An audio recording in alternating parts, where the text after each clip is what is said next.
السلام علیکم دوستانو، زه هارون ځواک یم او په ځواک ټي وي کې تاسو ته هر کله وایم امید لرم چې ټول به روغ او جوړ اوسئ.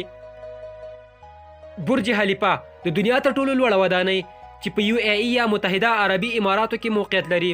تلفظ یې په عربي ژبه کې برج خلیفه او په انګلیسي کې ورته خلیفه ټاور هم وایي. په دې ویډیو کې به تاسو ته د برج خلیفه په اړه کې په فول ډیټیلز کې معلومات درکوم. ویډیو تر پایه پورې وګورئ، امید لرم چې د خوښې وړ به مو وګرځي. راځو خپل ټاپک یعنی برج خلیفه ته. دوستانو، دا بلډینګ د نړۍ تر ټولو لوړ بلډینګ دی. ساختماني کارونه یې په 2004 کال د جنوري په 6 تاریخ شروع شوي او په 5 کلونو کې ساختماني کارونه سرته ورسېدل او په 2010 کال د جنوري په 4 تاریخ د خلکو پر وړاندې پرانیستل شو. د دې بلډینګ هایټ یا لوړوالی 809.8 متره یا 2222 فوټ دی، تقریبا نیم مایل، چې په دومره لوړوالي سره په یو پراخه ساحه کې جوړ شوی دی. دا ودانۍ د ډیرو قوي ساختماني توکو څخه جوړه شوې ده، لکه کانکریټ، سټیل او المونیم. دا ودانۍ د یوې موخې لپاره نه بلکې په مختلفو برخو کې د ګټې اخیستنې لپاره جوړه شوې ده. مطلب په دې ودانۍ کې هوټل، رستورانت، سوپروایزینګ آفیس او داسې نورو برخو باندې مشتمله ده. د دې ودانۍ د جوړولو پریکړه د حکومت لخوا ترسره شوې او مالي ملاتړ یې د تیلو پر بنسټ دی. او بله دا چې د دوبۍ حکومت غوښتل چې دوبۍ یوه نړیواله پیژندنه ترلاسه کړي او په رښتیا هم په دې هدف کې کامیاب شوي هم دي. دا ودانۍ په اصل کې د برج دوبۍ په نوم نومول شوې وه، خو وروسته د یو ای ای د حکمران خلیفه بن زید النهیان لخوا رینیم شوه، یعنې نوم یې ورته بدل کړ او په برج خلیفه یې ونوموله. برج خلیفه د سکیډمور اوونز میرل لخوا ډیزاین شوی. دا هغه شرکت دی کوم چې د ویلز ټاور په شیکاګو کې او ون ورلډ ټریډ سنټر یې په نیویارک ښار کې ډیزاین کړی دی. د هایډر مشورتي موسسه یا NORR ګروپ د نظارت انجینر په توګه غوره شوی و ترڅو د پروژې نظارت او څارنه وکړي. د دې ودانۍ ډیزاین د سیمې د اسلامي معمارۍ څخه اخیستل شوی، لکه د سامرا په لوی مسجد کې چې کوم ډیزاین کارول شوی دی. دا بلډینګ د کلیډینګ سیستم لري چې د یو ای ای د سختې ګرمۍ او د تودوخې د لوړې درجې سره مقاومت کوي. دا ودانۍ ټوټل 50 لیفټونه او 8 اسکلیټرز لري، یعنې په دې ودانۍ کې هر ډول سهولتونه موجود دي. خو د دې سره سره ځینې شکایتونه هم د ساختمان په وخت کې ثبت شوي دي، چې ډیری شکایتونه د سویلي اسیا د مهاجرینو په اړه دي. دا مهاجرین د کار لومړنی ځواک و چې په لږ معاش یې کار کاوه. د دې مهاجرینو پاسپورټونه هم ضبط شوي وو ترڅو دا پروژه ختمه شي، چې د همدې کارګرانو له ډلې څخه یې زیاتو ځانوژنه هم کړې ده او ریپورټونه یې ثبت شوي دي.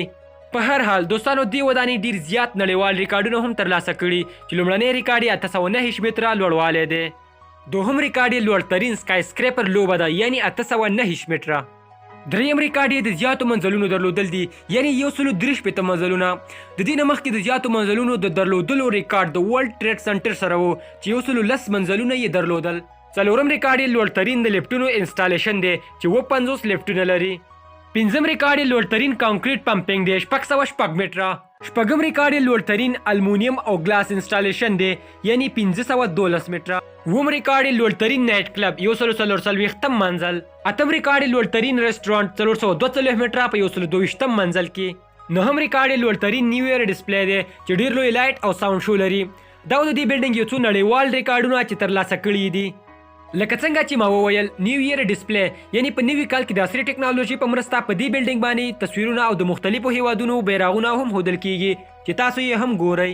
د دې ودانۍ مصرف ټوټل 1.5 بلیونه ډالر دی. همدارنګه په دې ودانۍ مختلف کتابونه هم لیکل شوي، لکه انټروډیوسینګ د برج خلیفه او برج خلیفه د ټالست ټاور ان د ورلد او داسې نور.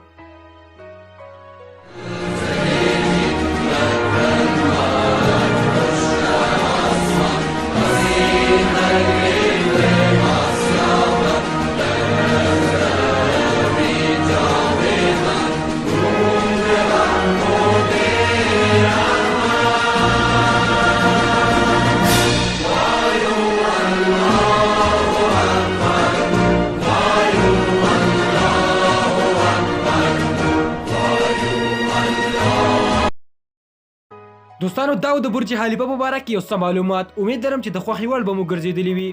که ویډیو مو خوښه شوې وي ویډیو لایک کړئ او د نورو دوستانو سره یې هم شیر کړئ، او د داسې معلوماتي او په زړه پورې ویډیوګانو لپاره زموږ یوټیوب چینل ځواک ټي وي سبسکرایب کړئ او د بیل آیکن کلیک کړئ ترڅو زموږ د هرې نوې ویډیو نوټیفیکیشن تاسو ته تر ټولو مخکې در ورسیږي. تر بلې ویډیو پورې مو اجازت غواړم. د ځان ډېر خیال ساتئ. د خدای په امان.